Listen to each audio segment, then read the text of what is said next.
আজকে তোমাদের সামনে নতুন একটা ভিডিও নিয়ে আমি চলে এসেছি।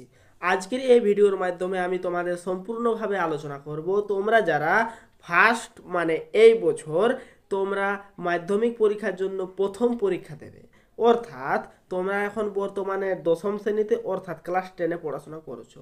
আর প্রত্যেক স্কুলে এখন বর্তমানে পরীক্ষা শুরু হয়ে গেছে, এটা হচ্ছে প্রথম পরীক্ষা। এই প্রথম পরীক্ষাটি হয়ে থাকে 40 নম্বরের, সময় দেওয়া থাকে 1 ঘন্টা 30 মিনিট। সাবজেক্ট হচ্ছে বাংলা।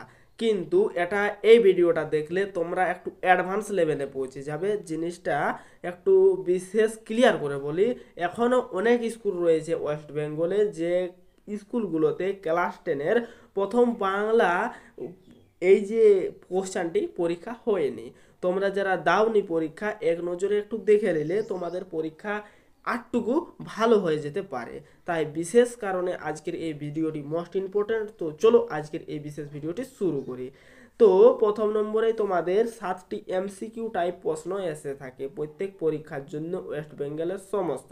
কিন্তু এটা মাধ্যমিকের জন্য সম্পূর্ণ আলাদা হয়ে থাকে, মাধ্যমিকে কোশ্চেন প্যাটার্ন চেঞ্জ হয় এবং টাইমটাও থাকে 3 ঘন্টা 15 মিনিট। এখানে সময় রয়েছে 1 ঘন্টা 15 মিনিট, সেখানে 90 নম্বরে পরীক্ষা হয়। কথা ক্লিয়ার? নেক্সট, ঠিক উত্তরটি বেছে নিয়ে লেখো এমসিকিউ টাইপ প্রশ্ন। আয় আরো বেঁধে বেঁধে থাকি কবিতাটির কোন কাব্যগ্রন্থ থেকে অন্তর্গত?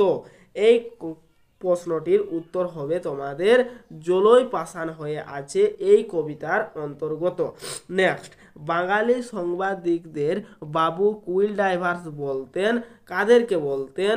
সেটা হচ্ছে লর্ড কার্জন, অপশন নম্বর খ। তপন মূলত মামার বাড়ি এসেছিল, কিসের জন্য সে মামার বাড়ি এসেছিল? গরমের ছুটি উপলক্ষে এসেছিল। অসুখী একজন কবিতায় দেবতাদের উদ্দেশ্যে কোন বিশেষণ ব্যবহৃত হয়েছে? সেটা এখানে যে উত্তরগুলো দেওয়া রয়েছে সেটা একটু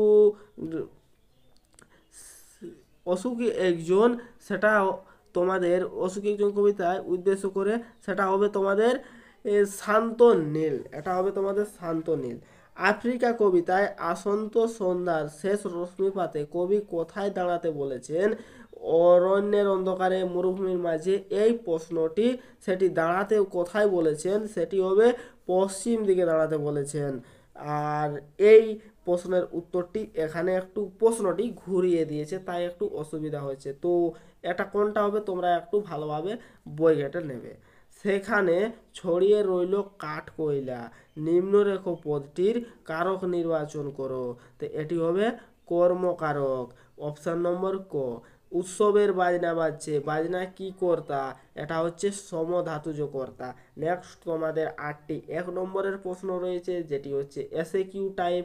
আর এই প্রশ্নগুলি তোমাদের 8টি দেওয়া রয়েছে এক কথায় লেখার জন্য, প্রত্যেক নাম্বার এক এক করে।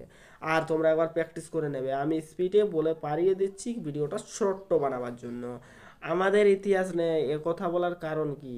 বুকের রক্ত ছলকে ওঠে তপনের, বুকের রক্ত কেন ছলকে ওঠে তপনের?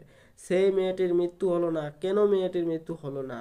কলম তাদের কাছে আজও অস্পৃশ্য, কলম কেন তাদের কাছে অস্পৃশ্য?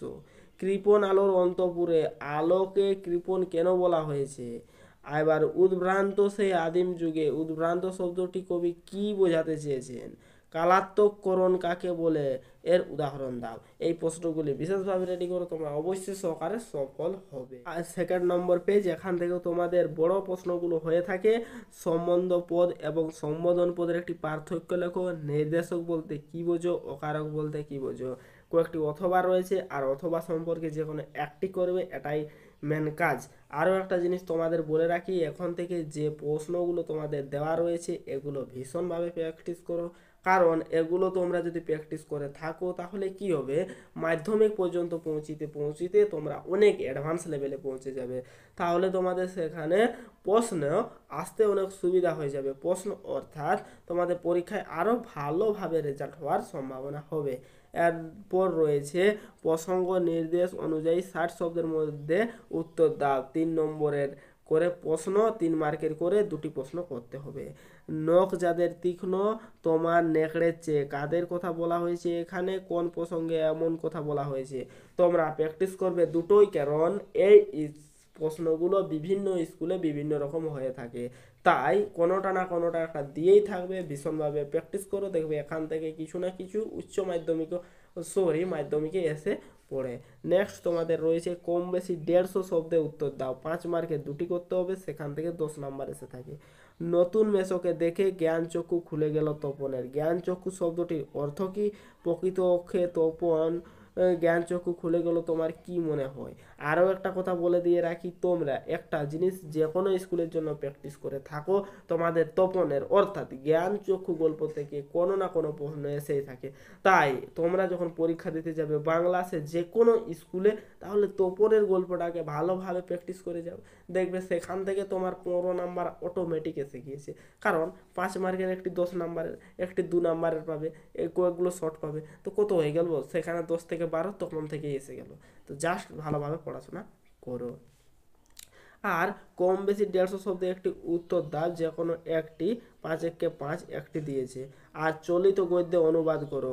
আরও একটা তোমাদের ভীষণভাবে আমি বলে দিয়ে রাখি, চলিত গদ্যটা তোমাদের মাধ্যমিকে এসে থাকে, এটাকে প্র্যাকটিস করে রাখবে মিনিমাম 10টা থেকে 12টা, একটা না একটা পেয়ে থাকবে। আর এগুলো কিভাবে পাবে সেগুলো সময় রয়েছে, তোমরা টেস্ট পেপার পাবে, কিন্তু এগুলো ভালো করে লেখো, এগুলো থেকে সঠিক নাম্বার পাওয়া যায়। তো আজকের এই ভিডিওটি এতদূর পর্যন্তই ছিল। তো দেখা হচ্ছে প্রত্যেকের সাথে নেক্সট ভিডিওতে। ততক্ষণ তোমরা ভালোভাবে পড়াশোনা করো, ভালোভাবে পরীক্ষার জন্য প্রিপারেশন নাও। Good bye friends.